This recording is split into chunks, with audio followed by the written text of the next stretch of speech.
The Ducks finally made a big trade 2 days before the deadline. We'll break it down on this episode of Locked On Anaheim Ducks. You're Locked On Ducks, your daily podcast on the Anaheim Ducks, part of the Locked On Podcast Network, your team every day.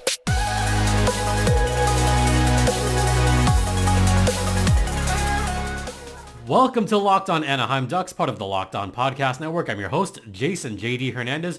I've been covering hockey for well over a decade. Thank you for making this your first listen of the day. And thank you to you everydayers that either watch on YouTube or, more importantly, tune in on the audio side. So thanks always for your support.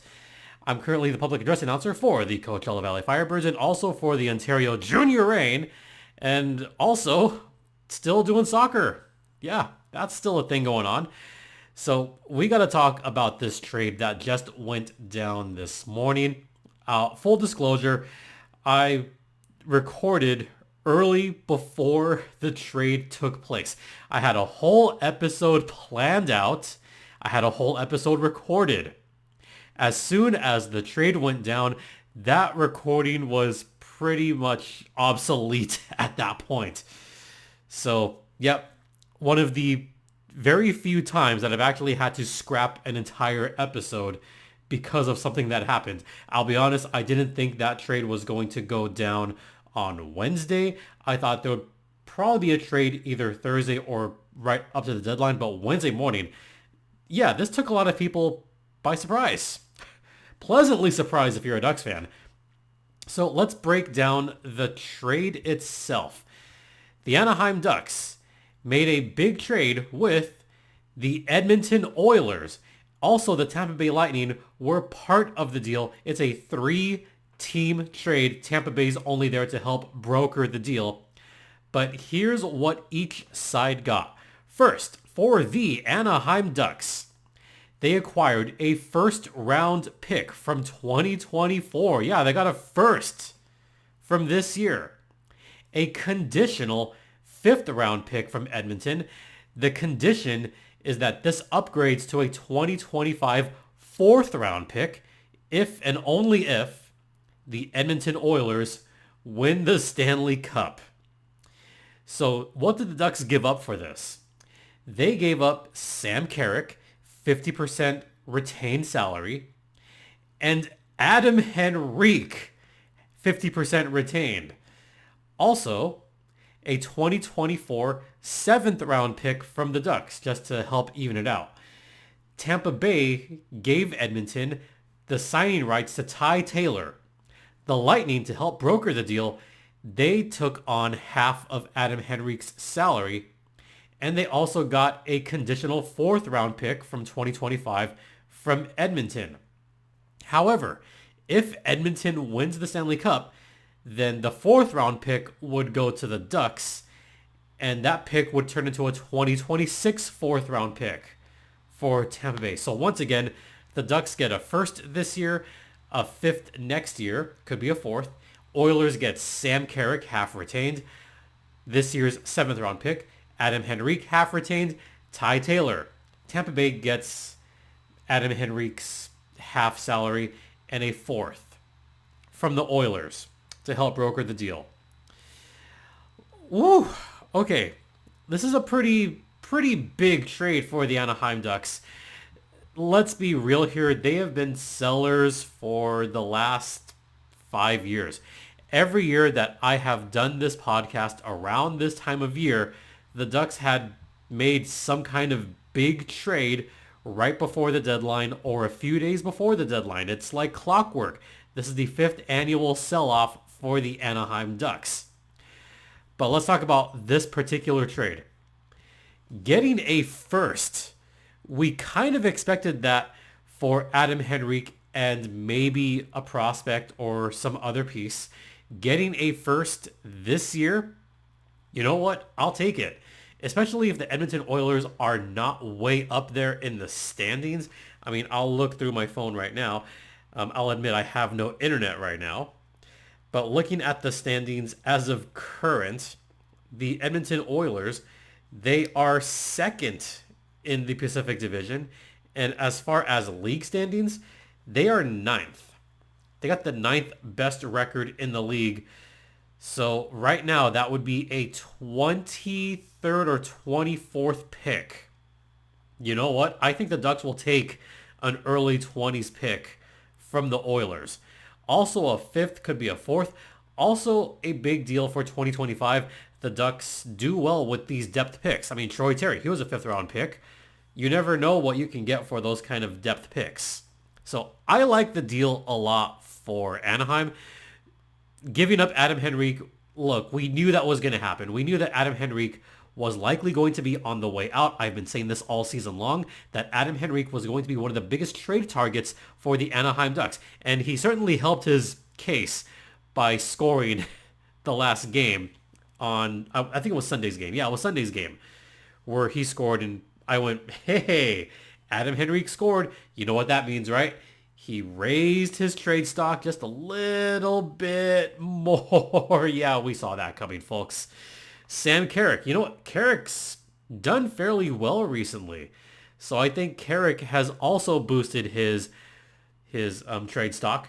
Also, that shorty that he had recently, I think Edmonton is going to like that a lot. I mean, yeah, I'm going to miss him in Anaheim a lot. But I think Sam Carrick can really help the Edmonton Oilers. And again, Carrick was another one of those guys that is on a soon expiring contract. We knew that was going to take place, and it went down exactly as I thought it would go down. The team surprised me. The Edmonton Oilers. I thought for sure that Adam Henrique was going to wind up with an Eastern Conference team. I know Carolina was looking at him. I know the New York Rangers, they were looking at him a lot. For him to go to Edmonton... That's a surprise.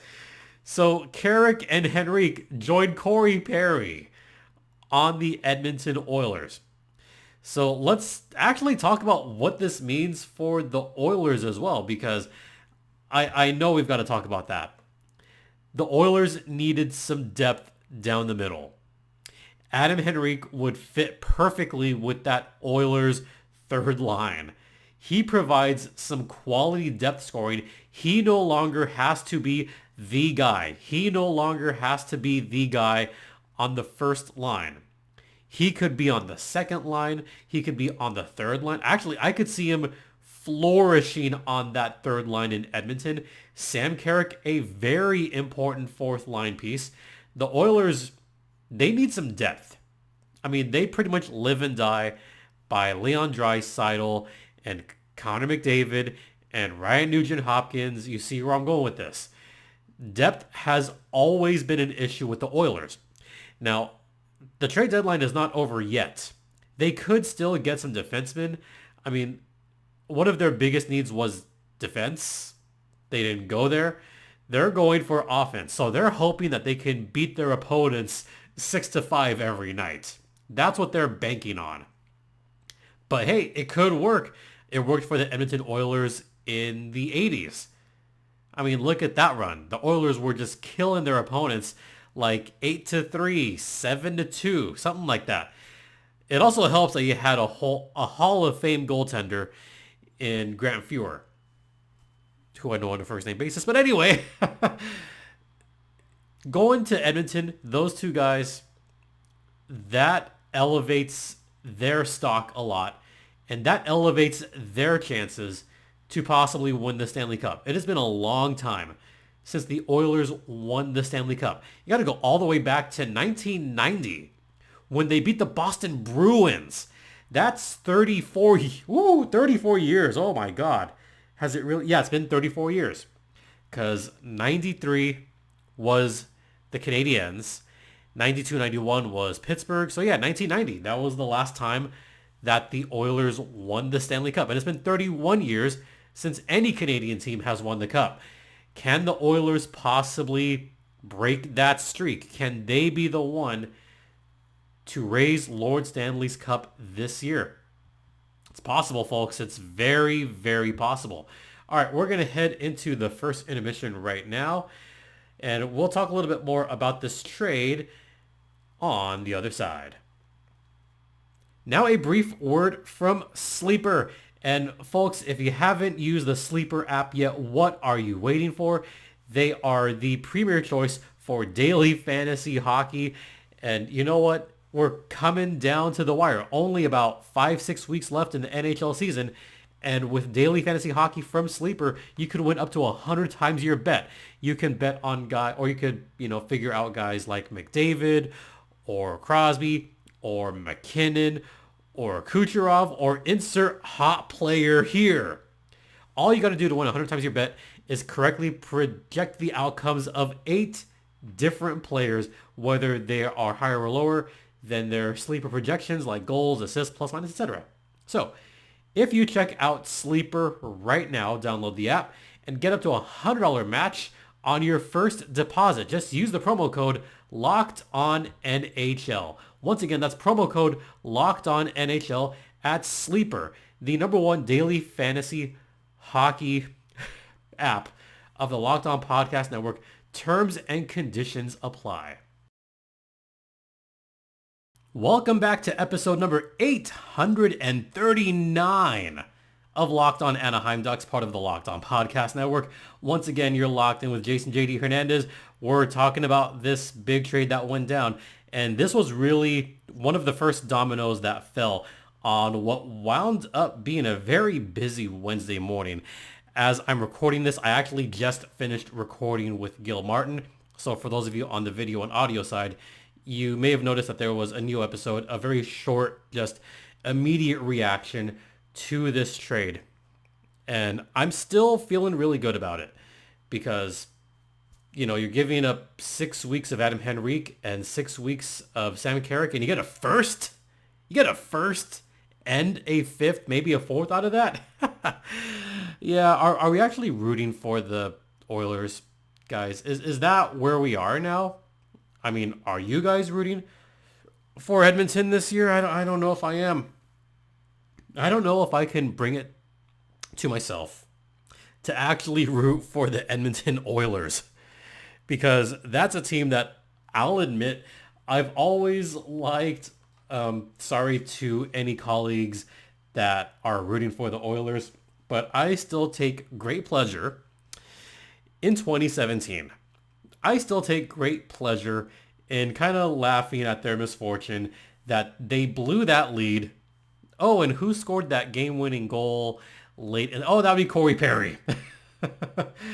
Yeah, still one of my all-time favorite memories. One of my all-time favorite Ducks games that I just sat back and watched at home and still couldn't believe what the hell I just saw. Still one of the best. So there's still a little bit of schadenfreude there. And maybe I'm rooting for the Oilers 1 or 2%. Actually, the only reason I'm rooting for the Oilers is not for the Oilers. I'm rooting for Corey Perry. 3 consecutive Stanley Cups that he lost. Yeah, remember that? He lost with Dallas. He lost with Montreal. Then he lost with Tampa Bay. 3 years in a row, 3 different teams. It's still hilarious to me that he lost 3 in a row. But at least he's won a cup back in 2007. 17 years ago. Oh my God, that's been 17 years, folks. A long, long time. So I'm rooting for Corey Perry. I'm rooting for Adam Henrique. Adam Henrique has been around for a long time. He's never won a Stanley Cup. His last appearance was in 2012 when he was a member of the New Jersey Devils. In fact, he had one of the most iconic goals in New Jersey Devils history by scoring a late goal in overtime to win a very important series in 2012 against the New York Rangers. Poor Lundqvist. But Henrique got that goal. So he's still kind of a legend around New Jersey, but he's never won a cup. Sam Carrick has always been one of my all-time favorite players without question. Sam Carrick certainly deserves a shot with the Edmonton Oilers. He paid his dues in the minors. He paid his dues as the captain of the San Diego Gulls. He absolutely deserved this spot big time. Big time. So that's what I'm rooting for. I'm only rooting for Pears. I'm only rooting for Rico. I'm only rooting for Captain Sam. That is all that I'm rooting for as far as the Oilers are concerned. The rest of the guys, meh, whatever. Evander Kane, I still hate him. Still can't like the guy. But you know what? It comes with the territory. So let me know. Are you guys rooting for the Oilers? Are you rooting for that fifth to turn into a fourth? I know it's very minuscule to hope for such a thing, but that's where we are right now, Ducks fans. That's where we are. The Ducks fans are not making... the Ducks fans, some are making a bigger deal about it than they should. Look, yes, I know there's the emotion of losing Henrique and losing Carrick, but the Ducks are probably going to lose him this summer anyway if they kept him. What are they going to do? Pull a Shohei Ohtani? Anaheim fans should know this. Come on. Y'all lost Shohei Ohtani to the Dodgers. The Angels could have traded him at the deadline and didn't. They could have traded him the previous year and didn't. And the Angels are left with absolutely nothing. They're probably going to wind up with like 62 wins this season, 100 losses. Yeah. So Anaheim fans are familiar with this, but at least Anaheim has a competent owner and a more competent GM than who was previously the GM. Let's be real here. Pat Verbeek did an excellent job here. I don't want to say this was a masterclass, but this was definitely a very solid trade. And I grade this trade as a solid A. Solid A. Getting a first out of an expiring contract or two, that's just terrific. So got to give all the props to GM Pat Verbeek on this one. And by the way, I did save this. Internet's out still right now, but I did save this. So Greg Cronin actually talked about both departing players. He talked about Adam Henrique, and this is courtesy of Derek Lee. So once again, stick taps, hat tip to Derek Lee on this one. This is a great full quote, and I'm going to read this full quote because it's pretty telling. So this is what Greg Cronin said this morning, after the trade. Quote, I spoke to the leadership group yesterday about being a group of stability for whatever changes are going to take place between now and the deadline. Obviously, Adam's a big part of that. He's been wearing an A all year. I've been in the NHL for a number of years, but this is the first time as a head coach and having somebody like that who wears an A and actually leads by example. He tries to execute what we ask him to do in terms of standards.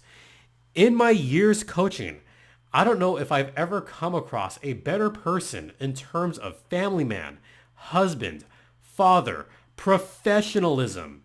We tried to get him to be a little bit more vocal with a younger group this year, which he's done. I don't think it's his personality to be a rah-rah guy, and he doesn't necessarily have to do that.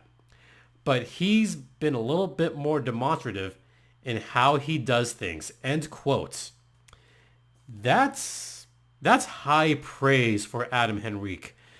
That's someone that the Oilers could definitely use in the locker room. Don't forget, Rico and Pears, they were teammates for a few years. And for him to say like demonstrative in how he does things, that's a compliment of the highest standards from Greg Cronin. I think seeing that quote is what makes me a little bit sad because he's someone that leads by example, as we saw in the quote. But Edmonton's really going to like having him there. As far as Sam Carrick, I loved this quote, this full quote about Sam Carrick, once again from Coach Greg Cronin. Quote, he came last year. He had a rough year. He was kind of playing on a wounded wing, so to speak. He came back this summer. I spoke to him in June when I got the job. I had a history with Sam. He was in Toronto as a young kid when I was coaching there, and I coached against him when he was in San Diego, so I've watched him play. Don't forget Cronin coached the Eagles last year. Everyone gives you an image when you watch them. He's just one of those guys who's just competitive every shift. He fights, he blocks shots, he does all those blue collar things that are going to be critical for a team that's trying to make a deep playoff run. So we're going to miss him as well. He doesn't need an A. He just goes things by example. Another great husband, great father. End quote. Love it. Love that warrior mentality for Sam Carrick. Once again, hat tip to Derek Lee on this one, who provided that quote. So once again, thank you very much to Derek Lee. Credit goes to @Derek_Lee27. I'll echo that sentiment. This goes all the way back to his days in San Diego. This goes back to what previous coach Dallas Eakins said about Sam Carrick, that Sam Carrick was one of the hardest workers that he remembers. I remember a quote from Dallas Eakins saying no one gets to the dirty areas like Sam Carrick. I remember talking to Sam down in San Diego, and he's just always been one of those guys.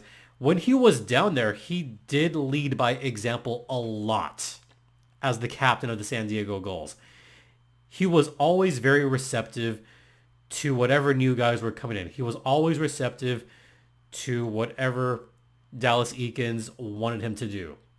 And it was a good relationship down in San Diego. Very good relationship. And it's not just like the fighting and block shots, but it's also the stuff he does on the penalty kill. Don't forget, as I mentioned, Sam Carrick, amongst the league leaders in shorthanded goals this season.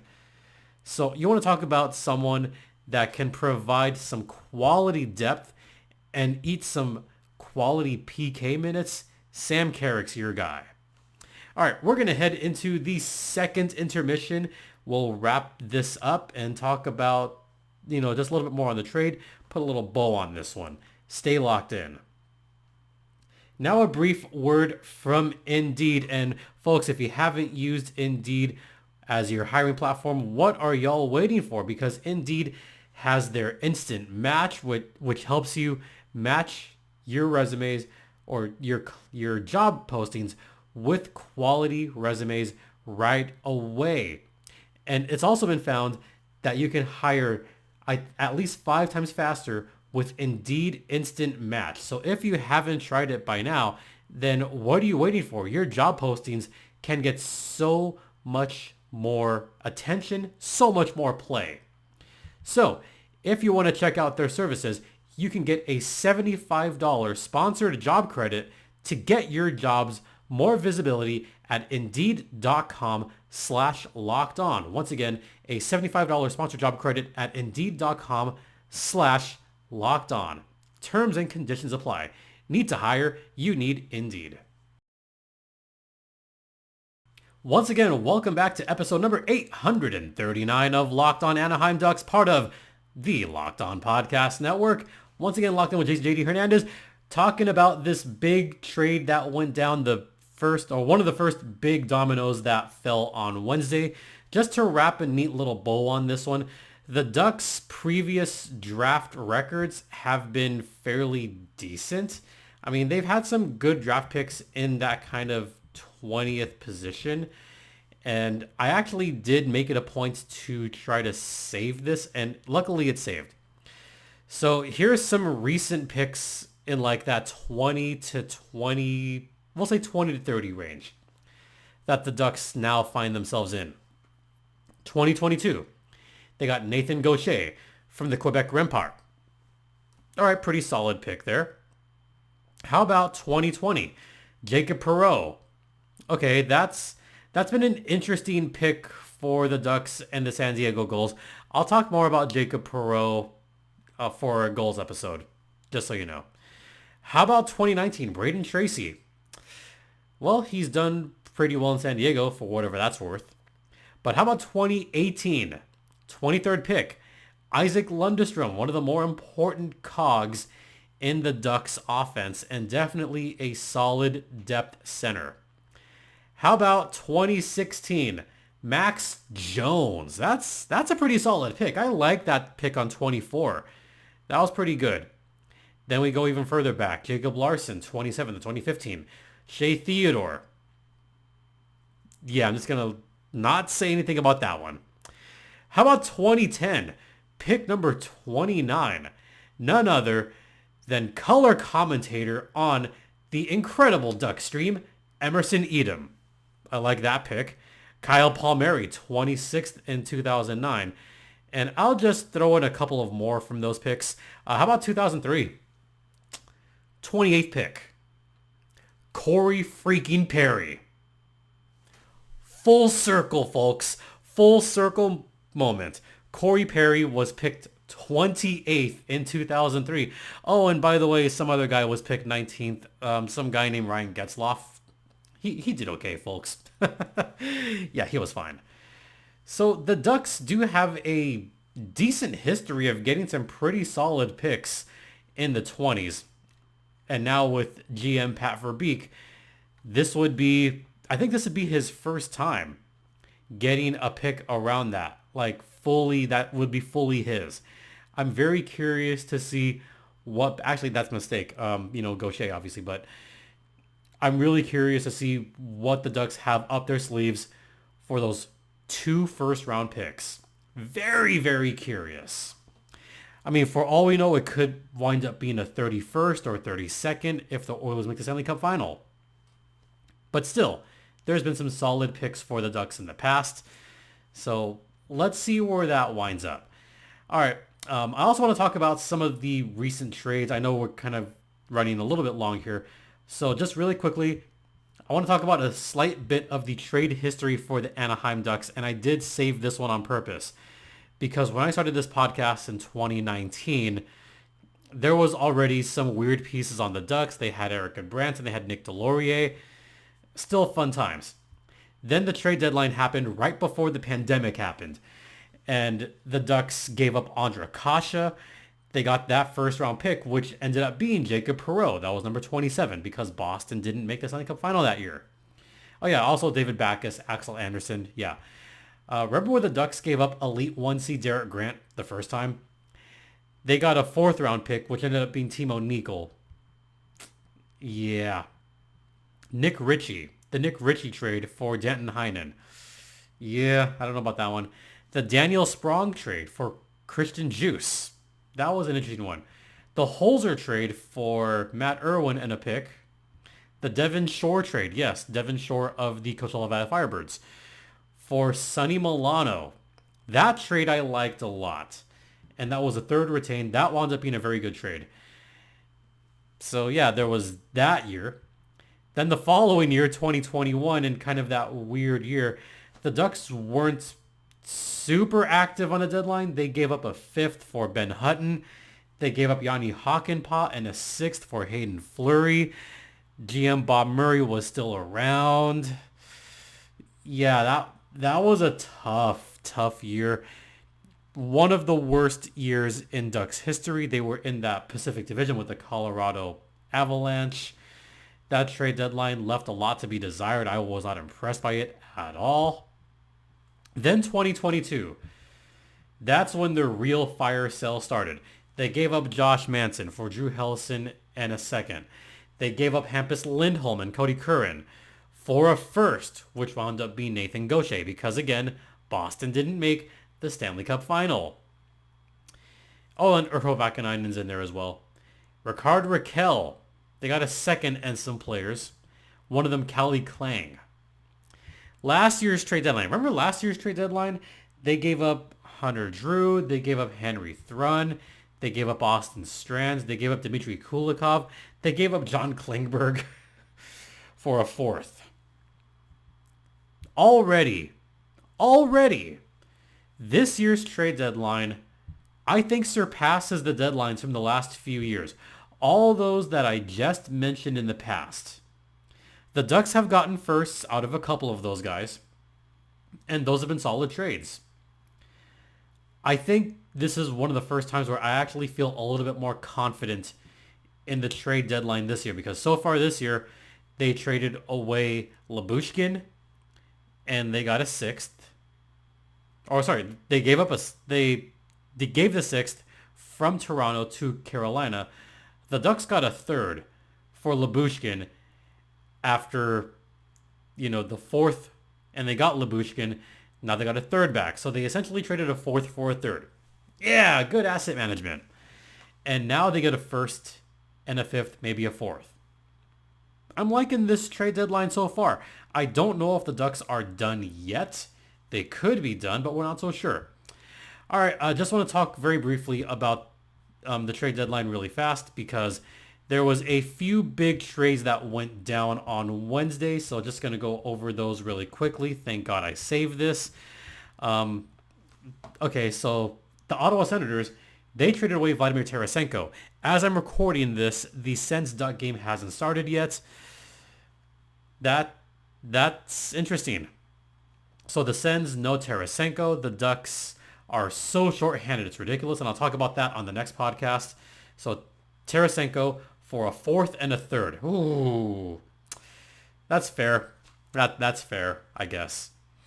The Avalanche got Sean Walker from the Flyers for Ryan Johansson and a first. Might be a bit of an overpay from Colorado, but they're going for it, folks. How about Bowen Byram going from Colorado to Buffalo for Casey Middlestat? We'll see how that one works out. And then, of course, this trade that took place. And finally, Alexander Wenberg went from the Seattle Kraken to the New York Rangers. That trade took place after the Henrique Carrick trade. So I remember a couple hours went by. I know the Rangers were really hoping to get Adam Henrique. Once they did not get him, they went after Alexander Wenberg from the Kraken for a second and a conditional fourth round pick. So we'll see how that one plays out. All right, we're going to wrap up this episode. Once again, thank you so much for listening. Thanks for watching. Don't forget this podcast is free and available across all platforms, including Stitcher, Spotify, Odyssey, etc., etc. You can follow me on Twitter at StimpyJD. Show's Twitter's at LO_Ducks. Once again, thank you all for your continued support. It is so greatly appreciated. We'll be back with the breakdown of the Ducks-Sens game later tonight, tomorrow. Who knows when this internet is going to work, folks. But it's pouring outside right now. For Locked On Anaheim Ducks, I'm Jason JD Hernandez saying have a great rest of the day, hopefully. Please remember to be safe out there in this rain, folks. Be kind to one another, and Ducks fly together.